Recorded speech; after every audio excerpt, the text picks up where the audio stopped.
¿Qué tal, mis queridos amigos? Bienvenidos a nuestro programa de todos los sábados de estudio bíblico. Vamos a bajarle un poquito acá el volumen a este audio.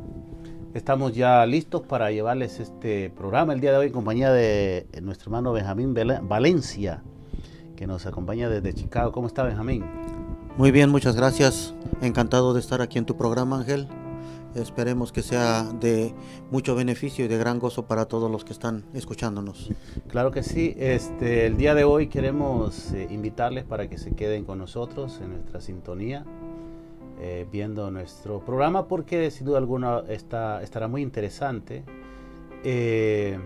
Vamos a estar estudiando el capítulo 4, la segunda parte del capítulo 4 y 5 de Apocalipsis. Benjamín, yo sé que la semana pasada usted no estuvo acá, pero tiene que ver con la adoración y el inicio del juicio de Dios en el cielo. Así es, muy interesante este tema, ya que estamos viviendo precisamente en el tiempo en que estamos en el tiempo del juicio de Dios, y muchas personas no saben eso. Sí, le hemos dicho en muchas ocasiones. No sé, siento que tiene que ver con que se ha descuidado el estudio del Apocalipsis y Daniel como libros proféticos, ¿no? Sí, exactamente. A ver, pégase un poquito ahí, Benjamín. El libro de Apocalipsis es un libro profético por excelencia, y la gran mayoría de personas hasta miedo le tienen, lo cual no debería de ser así, porque en español es revelación, y una revelación es algo que se puede entender, pero se necesita un estudio cuidadoso de la palabra de Dios para poder entenderlo. Y es interesante porque si el Apocalipsis es revelación, ¿revelación de qué? Revelación del libro de Daniel, al cual a Daniel se le dijo que estaba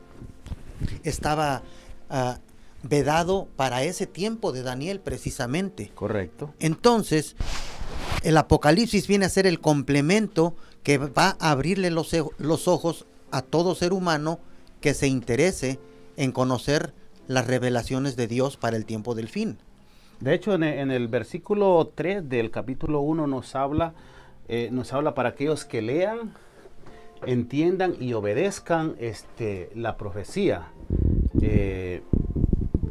El Señor es amplio en decir que aquellos que lean y se interesen y obedezcan, porque el punto a veces no es solamente leer o escuchar, como dice ahí, ¿no?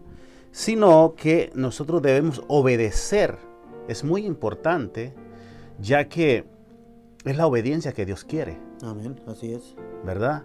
¿Y qué vamos a obedecer? Bueno, los consejos que aparecen en el Apocalipsis. De hecho, yo decía que el Apocalipsis viene siendo una sola profecía. Ese mismo versículo, Apocalipsis 1:3, usted puede ir y puede constatar, como decíamos, y usted me puede preguntar a mí, bueno, ¿por qué tú dices que es una sola profecía si vemos muchas profecías? Pero Apocalipsis 1:3 nos dice, oiga bien, dice, dichoso el que lee las palabras de esta profecía. Esta profecía, habla en términos, en plural, ¿no? Digo que en singular. Y dichosos, otra vez vuelve a decir, los que oyen y guardan lo que está escrito en ella. Exactamente. ¿En qué? ¿En cuál? En esa profecía. ¿Y cuál es esa profecía? Apocalipsis. Porque el tiempo está cerca. Entonces, obviamente nosotros, para entender la cuestión profética, tenemos que utilizar el resto de la Biblia.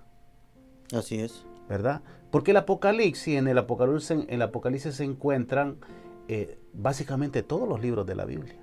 Sí, es muy cierto. El Apocalipsis es una compilación de toda la palabra de Dios en ese libro. Sí, lógico. Cuando lo estudiamos, el Apocalipsis nos habla a veces de algunos términos, de algunas palabras, que si nosotros no nos aplicamos en investigar en el resto de la Biblia, jamás pudiésemos encontrar el resultado o lo que queremos saber de esa palabra. Así es. ¿No? En el caso de Apocalipsis usa el término de bestias, ¿no? Usted de repente lo puede encontrar, el término, el significado, pero va a tener que irse a la Biblia, el resto de la Biblia, para encontrar el significado. ¿no? Cuernos, por ejemplo, y así muchos otros símbolos que utiliza el Apocalipsis que nos manda a buscar en el resto de la Biblia, ¿verdad? Sí, muy cierto, muy cierto. Bien, entonces vamos a iniciar este estudio con una oración. Benjamín, ¿qué le parece si usted nos dirige en oración para pedir la bendición del Señor? Claro que sí, vamos a inclinar el rostro para orar. Bendito Padre Celestial, una vez más estamos en este tu santo día, alabando y glorificando tu nombre, dándote gracias por todas las ricas bendiciones que nos has dado durante la semana y ayudándonos también a comprender lo que es el libro de la Revelación o Apocalipsis. Te pedimos, Padre Santo, que pongas nuestra mente y nuestro corazón al servicio tuyo para poder esparcir la luz a todos aquellos que tienen interés en conocer de esta luz. Perdona nuestras ofensas y pecados, te lo pedimos todo en el santo y bendito nombre de nuestro Salvador Jesús. Amén. Amén. Bien, como nosotros le habíamos especificado, hoy vamos a estudiar, vamos a hacer una segunda parte de el tema de adoración y juicio, ¿no? En Apocalipsis 4 y 5. ¿Por qué? Bueno, porque venimos saliendo ahorita de estudiar lo que son las iglesias, Benjamín, Sí. las cuales se encuentran en el capítulo 2 y capítulo 3, ¿no? Muy bien. Y ya en el capítulo 4 nos encontramos con la adoración celestial, ¿verdad? Sí. Y el capítulo 5 nos habla de lo que es el rollo y el cordero, ¿no? Nos habla de un juicio ahí básicamente cuando ve Juan que se establecieron tronos, ¿no? Sí. Vamos a leer un poquito para hacerlo de manera de introducción y así ubicarnos en lo que estamos estudiando. Después de esto vi una puerta abierta en el cielo. Estoy en el capítulo 4, versículo 1.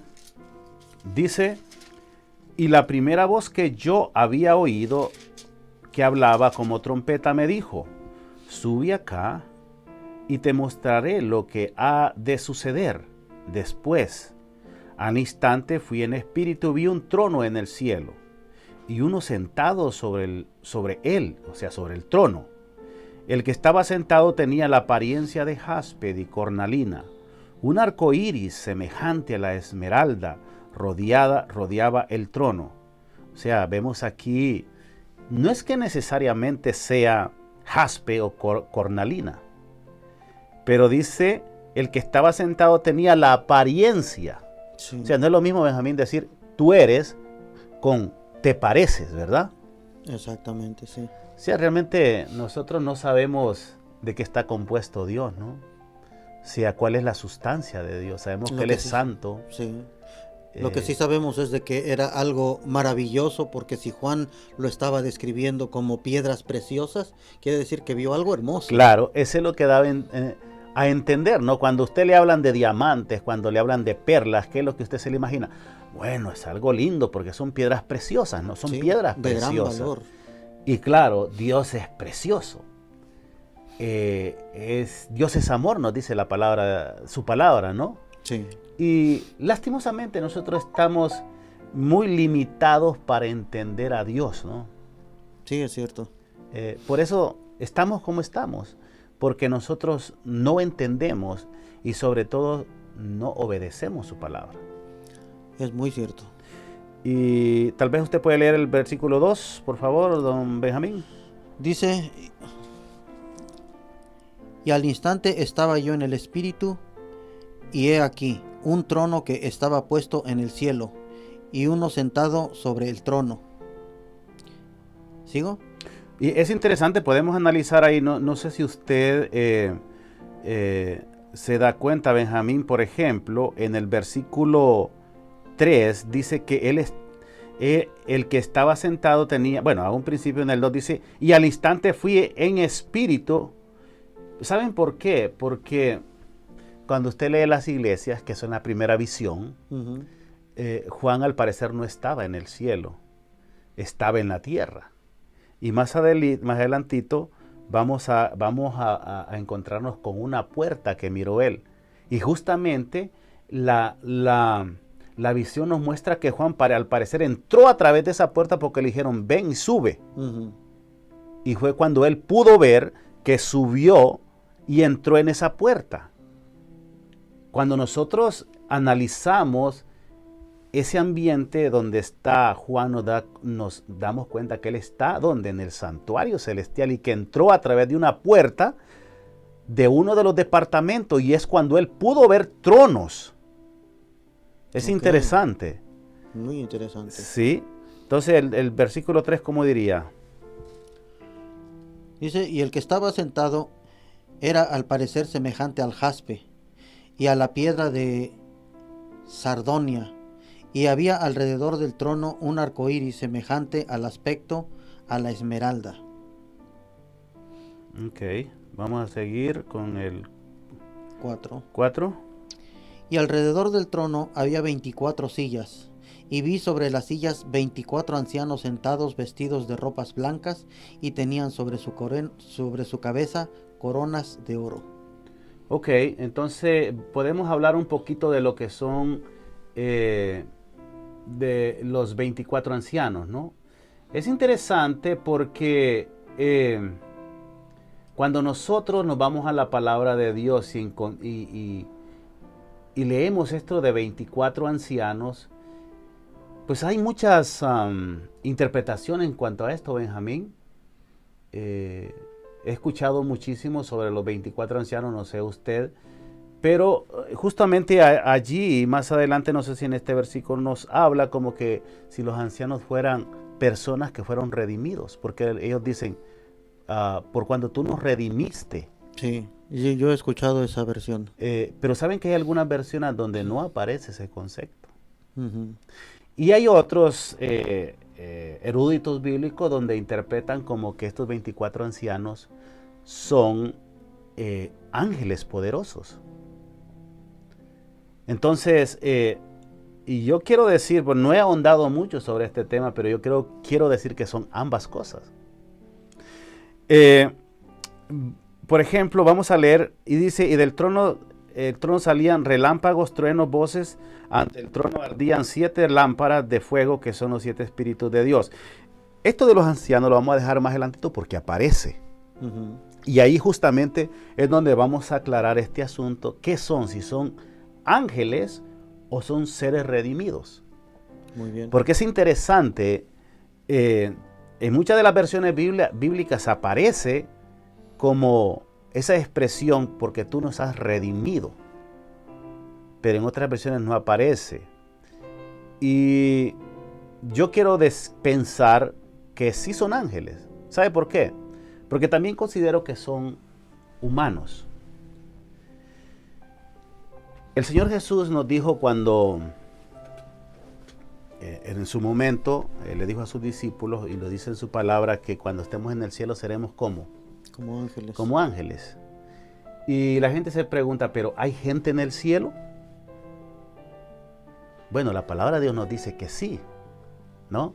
Sí. Subieron algunas personas, podíamos mencionar Moisés, Elías. Moisés dice, ¿pero dónde dice Moisés?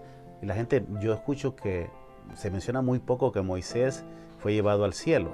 Pero en una ocasión nos damos cuenta cuando estaba Jesús con sus discípulos, que Uh-huh. subieron a un monte y hubo una transfiguración, y ahí dice Juan que vieron a Moisés y a Elías con Jesús. Exactamente. Y también el libro de Judas habla un poquito de eso, creo. Déjeme ir a Judas. Estamos saliendo del tema. del guión. Pero es algo interesante. Pero es algo interesante. Déjeme buscar aquí porque Judas es un solo capítulo. Sí. Versículo 9 dice, en cambio, ni aun el arcángel Miguel, cuando contendía con el diablo por el cuerpo de Moisés, se atrevió a pronunciar un juicio de maldición contra él, sino que solo le dijo, el Señor te reprenda. Es interesante. O sea, el Señor tuvo una contienda aquí por el cuerpo de Moisés. Sí. ¿Pero por qué? Bueno, Satanás lo reclamaba como suyo y Cristo lo estaba tratando de resucitar, pero Satanás se le oponía. Por eso Uh-huh. Jesús dijo, que el Señor te reprenda. Entonces, la pregunta es, ¿será que el Señor Jesús consiguió resucitar a Moisés? Obviamente que sí, porque si Juan lo vio con Jesús, obviamente resucitó. También podemos irnos a Deuteronomio, en el capítulo 34, versículo 5 dice, y allí Moisés, siervo del Eterno, murió en la tierra de Moab conforme lo había dispuesto el Señor. O sea que Moisés murió. Sí. Y hablando más un poquito de los que resucitó, usted hablaba de Elías, ¿cierto? Sí, pero Elías no resucitó, Elías fue llevado al cielo vivo. Ah, interesante. Cuando vemos a Moisés que murió y fue resucitado y Elías que fue llevado vivo, ¿qué lección nos querría dar el Señor ahí en este punto? Porque todos estos son lecciones que el Señor nos deja. Claro que sí. Bueno, en mi entender, ¿verdad? Moisés está representando a todos aquellos que han de morir o habremos de morir, pero seremos resucitados cuando Cristo vuelva. Y Elías está representando a aquellos que van a subir al cielo sin conocer la muerte. Ah, interesante, ¿eh? Mire, es interesante, muy buena lección.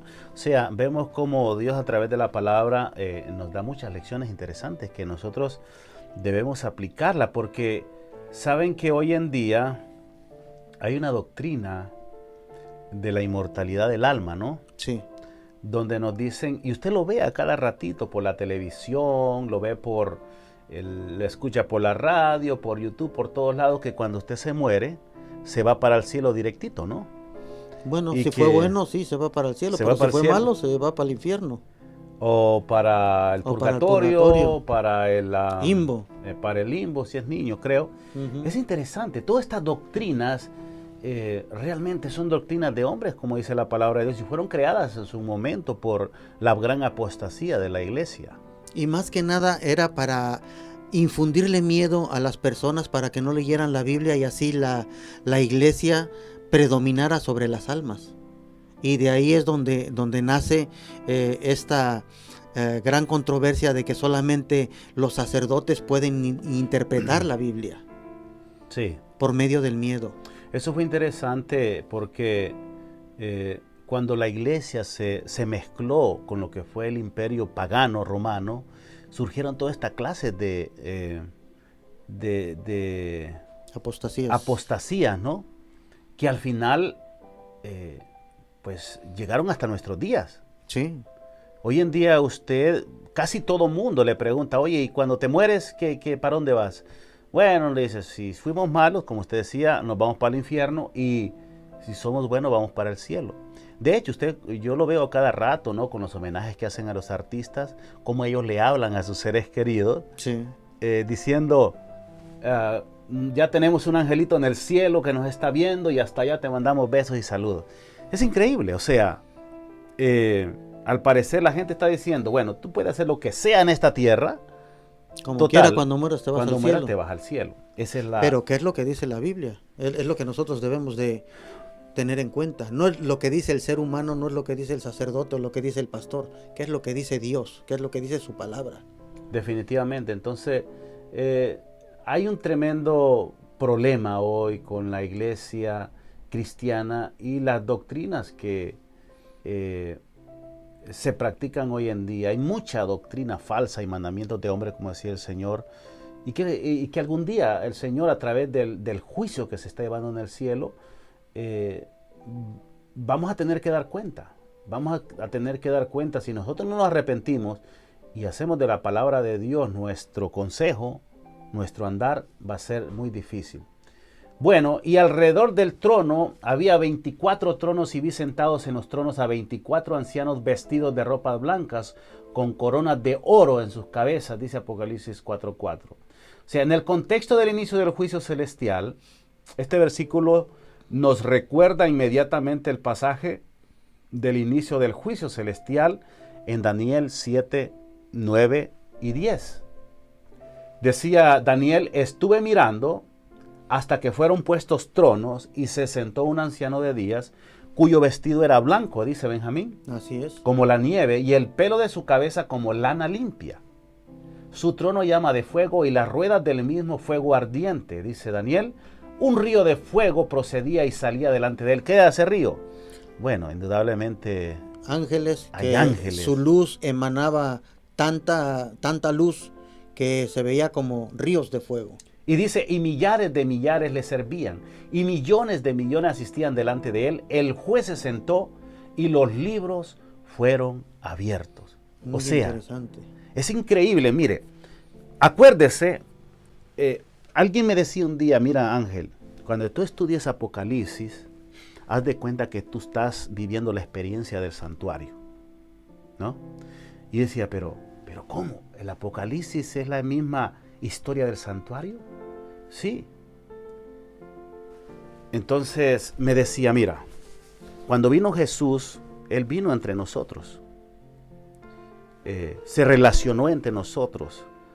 Vino a dar su mensaje de salvación. Quiso establecer su reino entre nosotros, pero lastimosamente a los suyos vino Y no lo conocieron. y no lo recibieron. Me dice entonces, el Señor Jesús habitó entre nosotros, y así lo dice la palabra de Dios. En el santuario celestial había un lugar que se llamaba el atrio, ¿no? Sí. Y afuera estaban lo que eran todas las muchedumbres del pueblo de Israel, ¿correcto? Sí, Entonces, las 12 tribus. si nosotros comparamos con el santuario, vamos a decir que esta tierra, de hecho la palabra dice que este es el estrado de sus pies. O sea, acá anduvo Jesús caminando. Sí, Dios con nosotros, lo que hablaba Isaías, ¿no? exacto. Entonces, vino Jesús y murió. ¿Qué es lo que hacía en el santuario sacerdote cuando alguien pecaba? Tenían que llevar un animalito para representación de que estaban arrepentidos, y el animalito tenía que morir por el pecador. Y Jesús hizo esa obra, ¿correcto? Exactamente, él era el verdadero cordero que tenía que morir por todos nosotros. Es interesante. Entonces la pregunta es, Jesús murió, ¿y qué pasó entonces? Ahí se quedó todo. Eso es, con la muerte de Jesús, ¿es suficiente? ¿Qué usted Obviamente piensa? que no, porque si Jesús murió y no hubiera resucitado, vana fuera nuestra fe, dice el apóstol Pablo. Ujú. Entonces, Jesús murió, pero tenía que resucitar. Y de hecho, esa doctrina Él se las dijo a sus apóstoles, pero sus apóstoles no la entendieron porque ellos estaban esperando un reino aquí en la tierra. Ellos pensaban que Cristo venía a juzgar a la nación de los romanos, porque los romanos eran los que lo tenían Sometidos, cautivos a sí. ellos. Entonces ellos esperaban que Jesús pusiera su reino sobre los romanos y después ellos serían los gobernantes del mundo entero. Entonces, si Jesús les estaba dando la doctrina de que iba a morir, ellos no la aceptaron. Pero Él les dijo claramente, yo voy a morir y al tercer día voy a resucitar. Entonces, cuando se cumple esta profecía de la muerte y resurrección de Cristo, vemos de que ellos no le creyeron a las mujeres cuando fueron a ver y ellas vieron que ya no estaba el cuerpo de Jesús. Entonces, más adelante nos damos cuenta de que aceptaron de que Cristo resucitó porque se puso delante de ellos, inclusive comió medio pescado. Ujú. Y se le apareció en el camino también a 2 discípulos que iban camino a Emaús, nos dice la palabra de Dios, y ellos lo reconocieron al partir el pan. Entonces nos damos cuenta de que sí, Cristo murió, pero resucitó como lo había predicho. Después nos damos cuenta que 50 días más tarde Él asciende al cielo.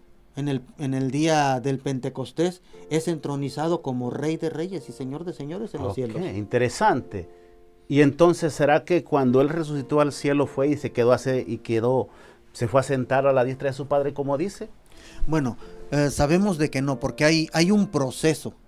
En el santuario celestial... La salvación es un proceso, Sí. usted quiere decir, ¿verdad? Sí, y en el santuario terrenal había un proceso también. O sea, mataban al corderito, el sacerdote tenía que recoger la sangre, llevarla dentro del santuario, porque se mataba en el atrio, como dijiste tú anteriormente.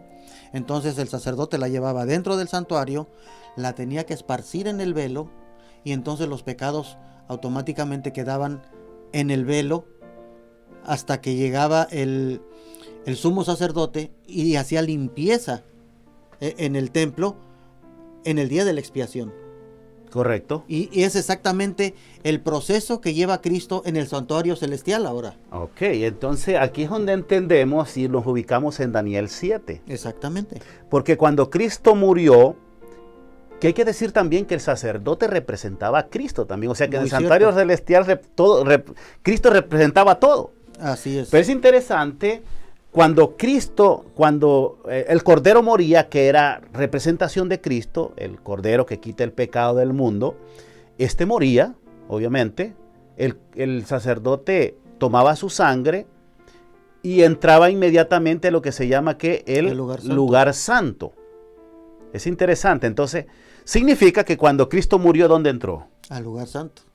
Es interesante. Y después del lugar santo, como usted decía, había un día al año que se llamaba el día de expiación o Yom Kippur. Entraba al lugar santísimo para hacer la obra final de expiación, ¿no? Exactamente. Entraba ya para hacer la limpieza definitiva de nuestros pecados. Pero por eso yo, cuando este amigo me dice, mira, es que el Apocalipsis está narrando la historia del santuario. Claro. Hablábamos de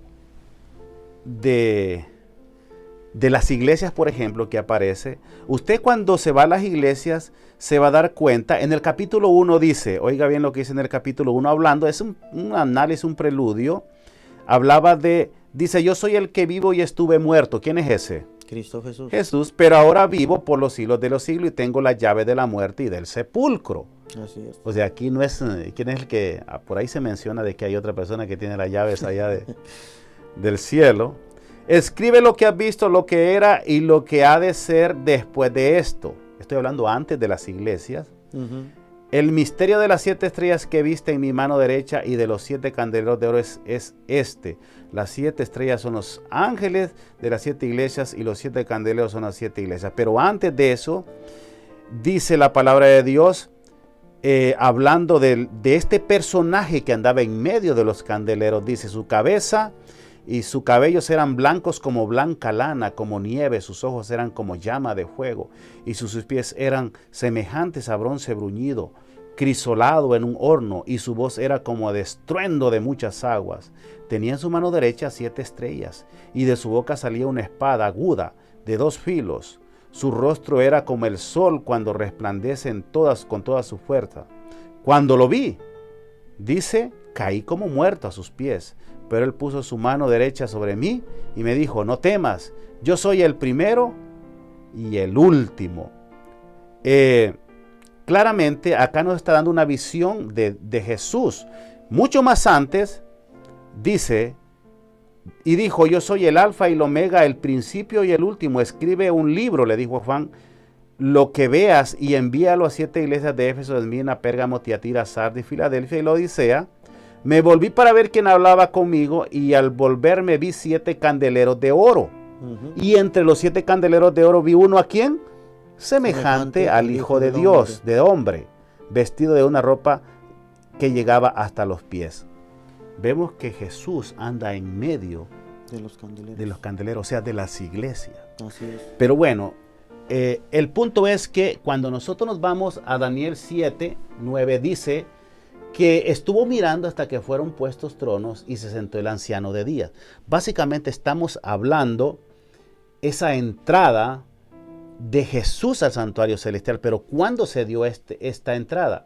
Dice, cuyo vestido era blanco como la nieve y el pelo de cabeza como la lana limpia, y su trono llama de fuego, y las ruedas del mismo fuego ardiente, y un río de fuego procedía y salía delante de él, y millares de millares le servían, y millones de millones asistían. ¿Iba a decir algo? Bueno, sí, es interesante al ver esta escritura, ahorita se me vino a la cabeza de que ahí se estaba cumpliendo el hecho de que el sumo sacerdote tenía que ser ungido con aceite. Y dice que el aceite tenía que llegar a todo el cuerpo del sumo sacerdote para él poder ministrar en el santuario. Sí. Entonces, en el momento en que Cristo asciende al cielo, Él es entronizado como sumo sacerdote allá en el cielo. Claro. Eso fue en el día del Pentecostés. 50 años después de su resurrección. Digo, perdón, 50 días, no 50 años, 50 días 50 después días, sí. de su resurrección. Él pasa del lugar santo, del lugar del atrio al lugar santo para ser entronizado como sumo sacerdote. En ese momento, Dios está derramando el aceite en la cabeza de Cristo. Eso era lo que se hacía en el santuario. Eso era lo que se hacía en el santuario, precisamente. Y el aceite representaba, cuando hablamos bíblicamente, representa el Espíritu Santo, ¿no? Sí. Entonces tiene lógica que cuando ese momento se llegó, el Espíritu Santo se derramara. Así es. Sobre sus hijos, que lo estaban siguiendo, ¿no? Precisamente por eso es que Jesús le dijo a sus apóstoles, ustedes serán embestidos de poder el día en que yo me vaya. Dice, y a ustedes les conviene que yo me vaya para que yo mande al Consolador. Y eso fue cuando se derramó precisamente el Espíritu Santo en el aposento alto. Es interesante. Y la otra cosa que me llama, que dice, millares de millares y le servían y millones de millones asistían delante de él. Justamente cuando usted se va al santuario terrenal, veía que las paredes estaban pintadas con miles de ángeles, figuras de ángeles. Las paredes del santuario estaban dibujados ángeles. Sí. Es interesante. ¿Por qué? Porque en el santuario celestial hay millones y millones de ángeles. Miren qué interesante, ¿ve? Es cuestión a veces de leer. Así que dice, fueron puestos tronos. En plural. He aquí los tronos de los 24 ancianos en este punto, alrededor del trono principal de Dios. Y tal como los 24 ancianos están vestidos de ropas blancas, que significa la justicia de Cristo, a Dios el juez se está destacando también el blanco como símbolo de la pureza y la santidad, ¿verdad? Sí, así es. ¿Y qué dice después ahí en el 4:5, Benjamín? Y del trono salían relámpagos y truenos y voces, y delante del trono ardían 7 lámparas de fuego, las cuales son los 7 espíritus de Dios. Es interesante. Esto me lleva también al libro de Éxodo, cuando Dios habla con Moisés. Sí. En Éxodo 19, versículo 18, dice, anteriormente, ¿verdad? Dios le manda a Moisés que el pueblo se santifique. Éxodo me decía, 19. Sí, Éxodo 19. Dios le manda a Moisés que se santifique el pueblo, que no coman nada que sea inmundo y que no toquen mujer durante 3 días, porque Dios hablará con el pueblo. Entonces, cuando se llega el día, nos dice el versículo 18, y todo el monte Sinaí humeaba, porque Jehová había descendido sobre él en fuego y humo, y el humo subía como un horno ardiente, y todo el monte se estremeció en gran manera. Dice, y el sonido de la trompeta aumentaba en extremo, mientras hablaba Dios. Moisés hablaba y Dios le respondía. Esta era una escena cuando Dios iba a dar los mandamientos. Exactamente. O sea, ¿qué es lo que nos está diciendo aquí? Que al inicio, cuando Jesús entró al cielo, se establecieron tronos. Trono significa juicio. Sí.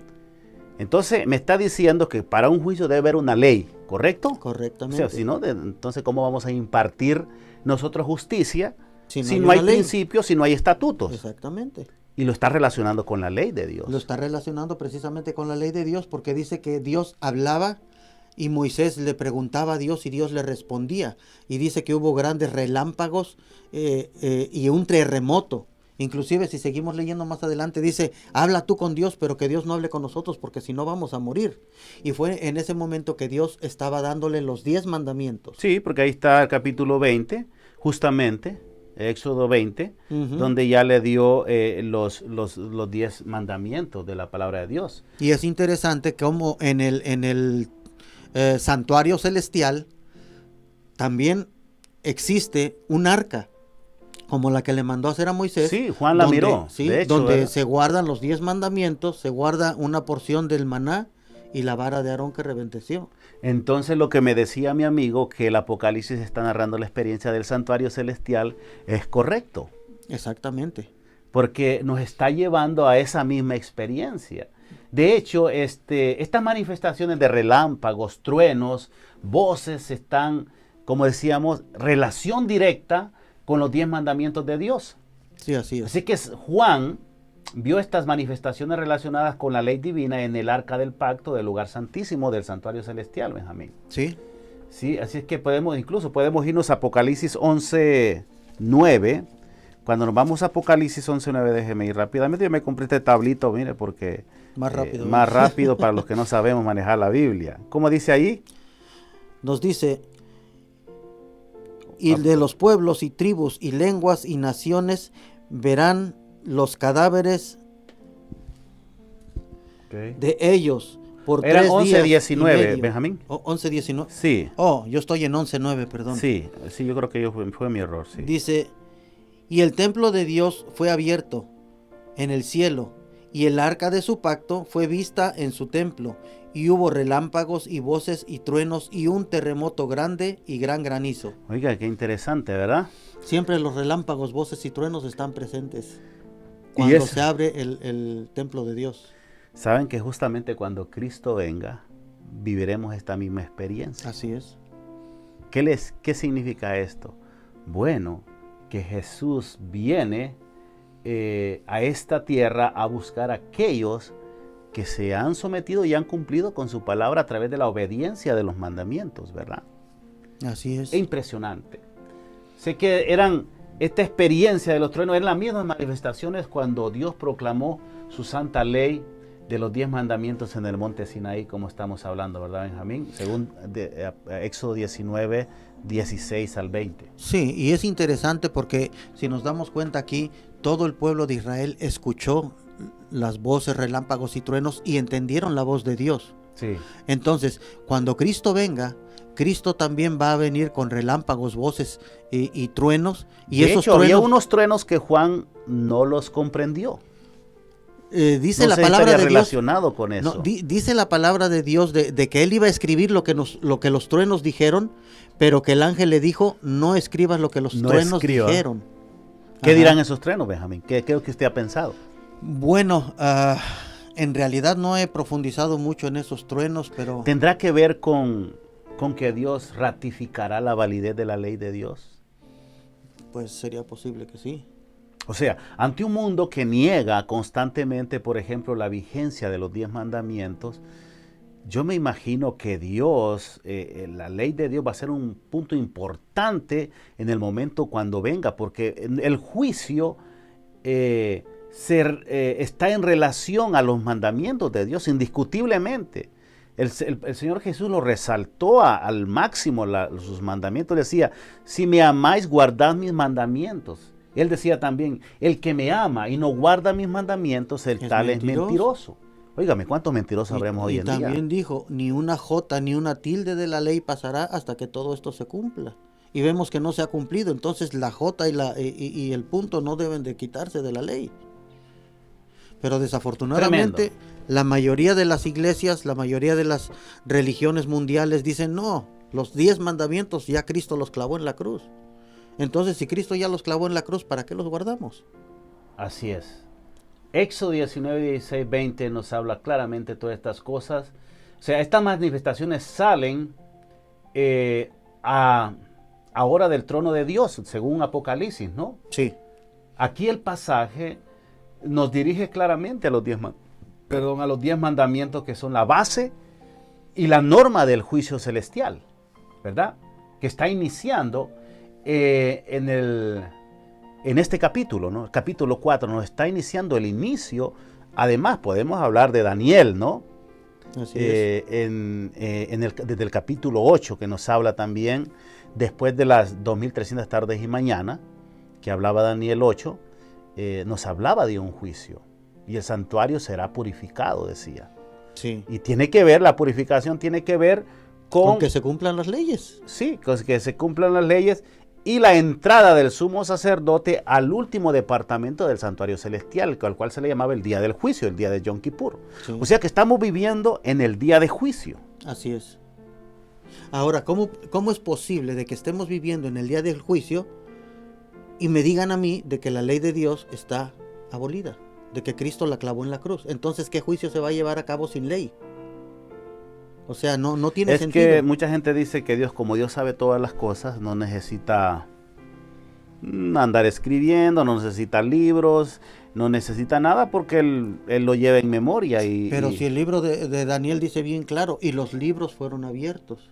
A Juan se le dice en la revelación, escribe en un libro las cosas que oyes y ves. Y los 7 truenos, el ángel mismo le dice a Juan, no escribas lo que los 7 truenos dijeron. Todo esto nos habla que Dios es un Dios ordenado, ¿verdad? Claro que sí. A veces nosotros decimos, bueno, pero ¿para qué juicio si Dios sabe todas las cosas? ¿Saben? Yo me he encontrado, por supuesto la palabra de Dios es amplia en decir que el juicio es por causa de nosotros. O sea, porque también el carácter de Dios está en juego en el juicio. Es otro punto que quería yo tocar también. Ese es muy importante. Importantísimo. Porque, ¿saben una cosa? No todos los ángeles que están en el cielo conocen la verdad, o por lo menos así lo notamos en el momento cuando el diablo fue lanzado del cielo, porque yo siempre digo esto, por ejemplo, si los ángeles sabían que el diablo era un engañador, ¿por qué se vinieron con él? ¿No les parece porque tenían duda? Tenían duda, exactamente. Y es un punto muy importante porque Satanás puso en entredicho el gobierno de Dios. Sí. La ley de Dios es la que Satanás puso en entredicho. Él dijo, no, la ley de Dios es autoritaria y nadie la puede cumplir. Yo voy a hacer mi propio gobierno donde ustedes van a poder ser mejores y mi gobierno va a ser más libre. Y ahí es donde Satanás le mete la duda a los ángeles y por eso una tercera parte de los ángeles lo siguieron. Ahí es donde estalla la guerra en el cielo y Satanás y sus ángeles son echados del cielo. O sea, ya hubo un primer juicio en el cielo donde Satanás y sus ángeles fueron echados del cielo, ya no podían estar más. Entonces, claro. De hecho, cuando la muerte de Jesús fue un juicio para sacar el diablo, el mismo Jesús decía que el diablo ya no tenía poder, ya no molestaría nunca más, porque al parecer tenía acceso al cielo, sí. Al cielo por el hecho de haber vencido a Adán a un principio, ¿no? Porque esta historia siempre se ha manejado, aquel que vence al otro es el que toma el poder, ¿no? Exactamente. Y en la Biblia al parecer así se maneja, ¿no? Lo vemos hasta en los imperios, ¿no? Sí. ¿Verdad? Son puntos muy interesantes que la audiencia tal vez desconoce, que tal vez sean un poquito profundos, pero es interesante tocarlos porque de otra manera nunca se va a dar a conocer esta verdad. Sí. Y bueno, cuando Satanás pierde el dominio de los ángeles y es echado del cielo, es la primera caída de Satanás. Cuando Satanás vence a Adán a causa de la desobediencia y empieza el pecado, automáticamente sí. Adán le entrega el dominio de la tierra a Satanás y cuando hay un concilio en el cielo, Satanás se vuelve a presentar en el cielo. Entonces esa es la segunda vez que Satanás tiene entrada al cielo. Cuando Cristo viene a la tierra y paga por nuestros pecados, Satanás sí. es nuevamente echado del cielo y no tiene acceso nuevamente al cielo. Entonces, esta ya es la tercera vez que es Satanás echado del cielo. Y esto, wow. si no se explica, la gente nunca lo va a saber. Sí, definitivamente. En Santiago 2:10 nos dice, déjeme verificar aquí si estoy correcto, porque el que guarda toda la ley, dice, ofende en un solo punto. Es culpable de todos. Así es. Voy a repetirlo, porque el que guarda toda la ley y ofende en un solo punto es culpable de todos. Sí. O sea, vemos aquí Pablo hasta esta altura. Pablo cuando vivió, o sea, mucho después de Cristo, todavía estaba mencionando sobre la vigencia de la ley. Sí. Entonces la transgresión de la ley, como decía la palabra de Dios, es pecado. Porque ¿qué es pecado? Transgresión de la ley. Decía la palabra de Dios. Hablando de las 7 lámparas de fuego, que son los 7 espíritus de Dios que están delante del trono, son llamados también los 7 ojos, ¿no? Del Cordero, como enseña en el capítulo siguiente, en el capítulo 5, diciendo, en el capítulo 5:6, en medio de los ancianos estaba en pie un cordero como inmolado, que tenía 7 cuernos y 7 ojos, los cuales son los 7 espíritus de Dios enviados por toda la tierra. Es interesante, volviendo aquí a los símbolos, Benjamín, cuando hablamos de cuernos y ojos, obviamente no estamos hablando de un cuerno, ¿no? Ni de los que sirven para pitar, ni estamos hablando de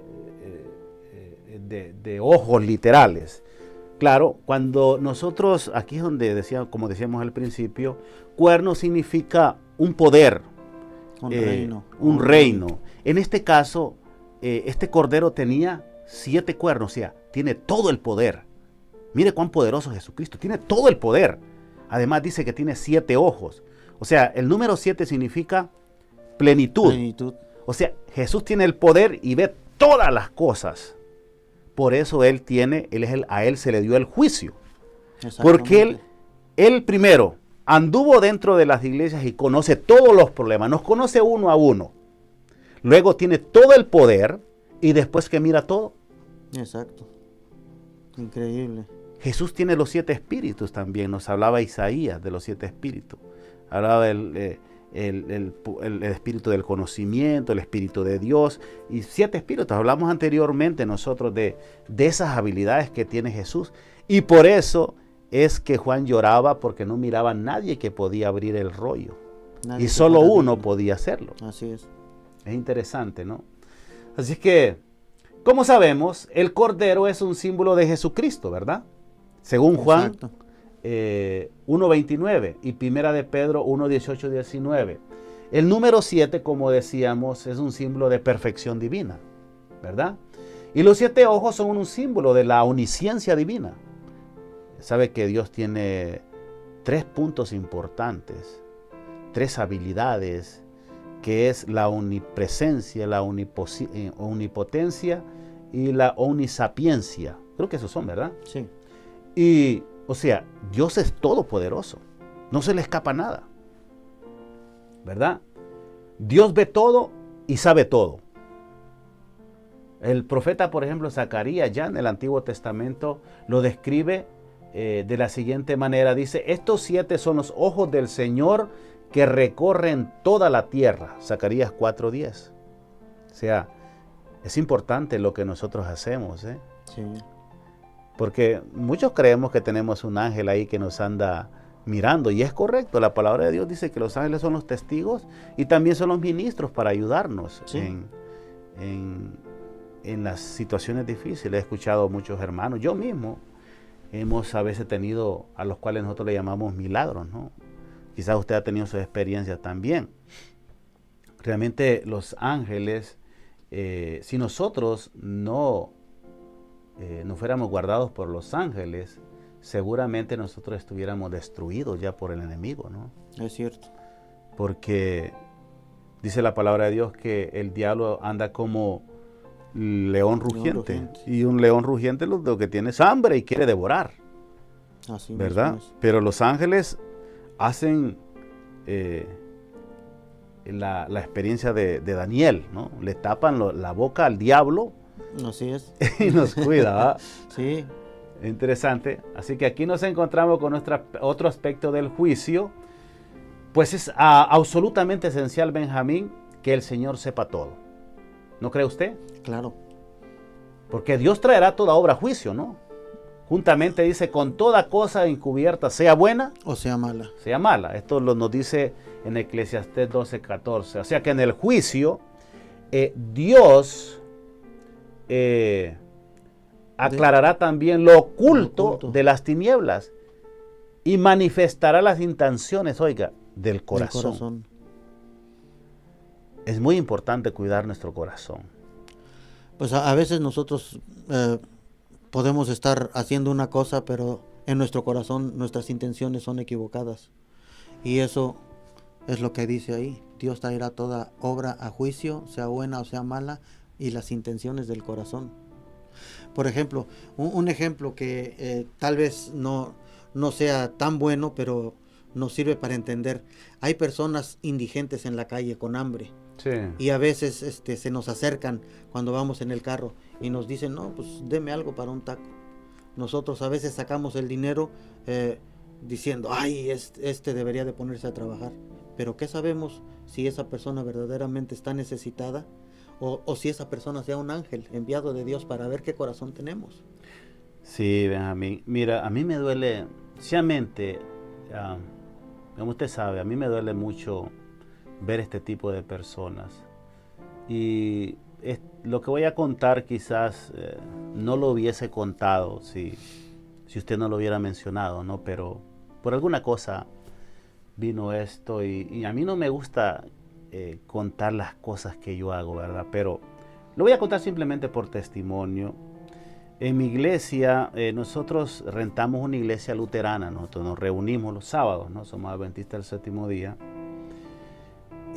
Yo veía que siempre llegaba un homeless, un americano, bastante sucio, muy descuidado, pero sobre todo el olor que expedía él. Era un olor nauseabundo, o sea, usted terrible. Lo veía a 10, 15 metros. Es más, él entraba a nuestro cuarto, a nuestra iglesia, y se llenaba totalmente el olor, porque él no se bañaba, ¿no? Uh-huh. Y bueno, uno como cristiano, pues es ser humano, ¿no? Y los hermanos pues tendían a taparse porque era irresistible, totalmente irresistible. Y era un hermano que asistía, muy conocido de los hermanos americanos, ¿no? De la iglesia presbiteriana. Entonces, él entraba con mucha confianza todo el tiempo, los sábados, los domingos, a tomarse su café al fondo allá, porque ellos tienen un programa ahí de ayuda comunitaria, pero todos los hermanos se hacían de lado porque realmente olía mal. Y yo cada vez, más allá del mal olor, yo me preguntaba, wow, ¿y qué nosotros estamos haciendo por esta persona, no?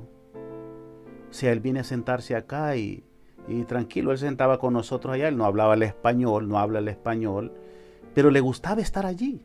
Allá se sentaba a lo último porque él sabía de que pues su presencia causaba cierta distracción, ¿no?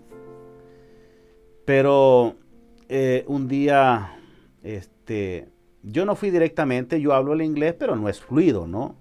Utilicé un hermano que explicara bien el inglés y le digo yo, mira, él se llama David. Y le digo, dile a David que si yo le puedo comprar ropa y se acepta el reto de llevarlo a mi casa y bañarlo. Yo pensé que se iba a ofender, ¿no? Realmente, ¿no? Pero le digo al hermano, trata de usar las palabras más adecuadas para que él no se ofenda. Entonces, mire, lo hice no para que la gente me mirara, pero es que realmente hay personas que necesitan la ayuda. Y de eso hay miles de personas. Y no era posible que esa persona llegara a nuestra iglesia y él nunca recibiera un acto de amor, de misericordia. Porque obviamente los americanos lo miraban como un homeless. O sea, él llegaba allí, pero le daban comida, pero no se hacía caso. Y yo me acordé de qué sirve que tú le digas, toma alimento y lo dejas hacer así. No lo viste, etcétera, etcétera, ¿no? Sí. No sé, hay un versículo que habla de eso. Sí, y se me vino a la mente. Y entonces, pues, él aceptó. Aceptó que lo llevara a la Walmart para comprarle la ropa y después lo traje a mi casa y lo bañé. Tuve que ayudarle porque es un señor mayor ya. Uh-huh. Y me di cuenta que realmente él necesitaba mucha ayuda. Ya él tenía muchas laceraciones, muchos problemas con su piel a través de infecciones y todo eso. Pero ese día lo bañamos. Lo llevamos a la Walmart, le di algunas chamarras que tenía por acá, le di una loción y pasamos un momento agradable acá. Luego ya él ya no tenía ese olor, ¿no?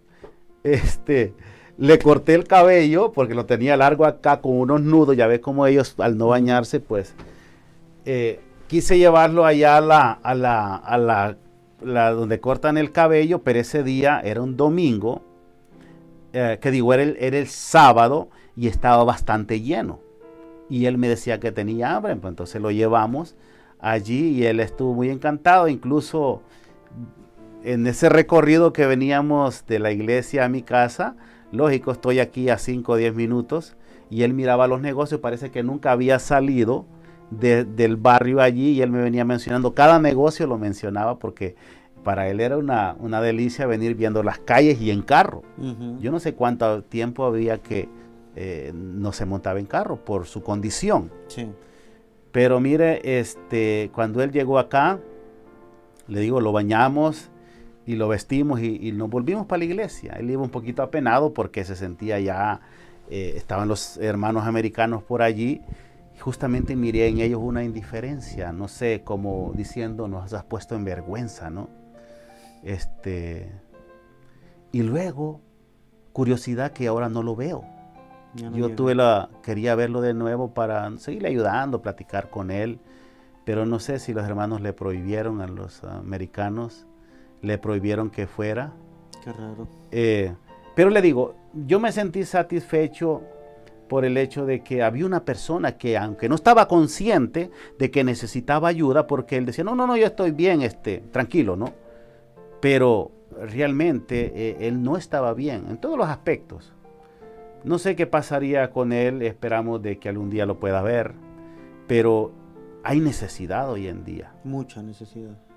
Y así hay muchas personas que quizás no carecen de hambre, tienen su familia, tienen buen trabajo, pero no tienen a Dios en su corazón. Así es. ¿Verdad? Y le digo un testimonio que nunca lo había dado realmente, porque, pues no quería que sonara como algo de que yo me estaba jactando, pero es una experiencia lindísima y es algo en el cual nosotros podemos participar. Así es. Bueno, ya casi estamos básicamente terminando este estudio. Nos quedó muchísimas cosas, podíamos seguir hablando, ¿no? Apenas llegamos hasta el versículo 6 del capítulo 4, pero cuando nosotros nos vamos ya al capítulo 5 de Apocalipsis, nos vamos a enterar de que allí nos va a hablar de algo extraordinario. Benjamín, no sé si usted tiene por allí ya el capítulo 5. Sí, desde el versículo 1 habla de ese rollo y el cordero. Así es, dice el capítulo 5, versículo 1, y vi en la mano derecha del que estaba sentado sobre el trono un libro escrito por dentro y atrás, sellado con 7 sellos. Y vi un ángel fuerte, proclamando en alta voz, ¿quién es digno de abrir el libro y de desatar sus sellos? Y ninguno, ni en el cielo, ni en la tierra, ni debajo de la tierra, podía abrir el libro, ni aún mirarlo. Y yo lloraba mucho, porque ninguno fue hallado digno de abrir el libro, ni de leer, ni de mirarlo. Y uno de los ancianos me dijo, no llores, he aquí, el león de la tribu de Judá, la raíz de David, que ha vencido para abrir el libro y desatar sus sellos. Es interesante, Benjamín, porque habla de los 7 sellos, o sea, un libro perfecto. Si el 7 es perfección y estaban sellados, significa que estaba perfectamente sellado. ¿Quién lo podía abrir? Absolutamente no había nadie. Solo aquel que se merece toda la honra y la gloria, que nuestro Señor Jesús, podía abrirlo. Solo Amén. El Cordero. Solamente Él. Y menciona Cordero, ¿por qué? Porque Él fue como Cordero inmolado. Porque Él murió por sus hijos, por sus hermanos. Y miren, no hay mayor honra, decía el Señor, aquel que muere por sus amigos. Así es. Y Él se merece la honra y la gloria. Amén. Pudiésemos seguir hablando. Aquí nos habla del cántico también que se cantaba diciendo, digno eres de tomar el libro y abrir sus sellos, porque dice, oiga, fuiste muerto y con tu sangre compraste para Dios gente de toda la raza y lengua, pueblo y nación. Amén. Así Gloria mismo. a Dios, alabado sea el nombre del Señor Jesús, porque hoy en día está salvando gente de todas partes del mundo. Así es, no importa qué raza, qué color seas, tú eres bienvenido en el cielo, porque Cristo ya pagó por los pecados tuyos y míos. Y mire que dice, y decían a gran voz, el Cordero que fue muerto es digno de recibir poder y la riqueza, sabiduría y fortaleza, honra y gloria. Oiga bien, digno de recibir el poder 1, riqueza 2, sabiduría 3, fortaleza 4, honra 5, gloria 6 y alabanza 7. La perfección. Amén. Todo se merece. Todo se merece Jesús. ¿Qué le parece? Y unos dicen que ¿por qué adoramos a Jesús? ¿Verdad? Óigame, increíble. Mis queridos amigos, muchísimas gracias por habernos acompañado, Benjamín. Gracias por estar acá visitándonos. No lo tendremos todos los días, pero aprovechamos la oportunidad de que él estuvo acá con nosotros, compartiendo este estudio interesante. No, para mí fue un placer. Nos ayuda a entender la palabra de Dios y nos ayuda a prepararnos, por supuesto. Cristo viene pronto, mis queridos amigos, hermanos que nos ven. Comparta esta transmisión, por favor. Estaremos posteando inmediatamente que terminemos en YouTube. Les esperamos la próxima semana para seguir estudiando lo que es el capítulo 6 del Apocalipsis. ¿Qué les parece? El capítulo 6 del Apocalipsis estará hablando de los sellos. ¿Saben qué? Los sellos es la misma experiencia de las iglesias. Usted dice, ¿pero cómo? Sí, estaremos explicando y nos va a llevar un tiempito, ¿verdad? Así es. Así que le esperamos pronto, Benjamín, que venga por acá a visitarnos. Bueno, muchas gracias, Ángel, y por aquí estaremos. Que Dios les bendiga, mis queridos amigos. Gracias. Nos veremos hasta en una próxima ocasión, si Dios así nos lo permite. Un abrazo y muchas bendiciones.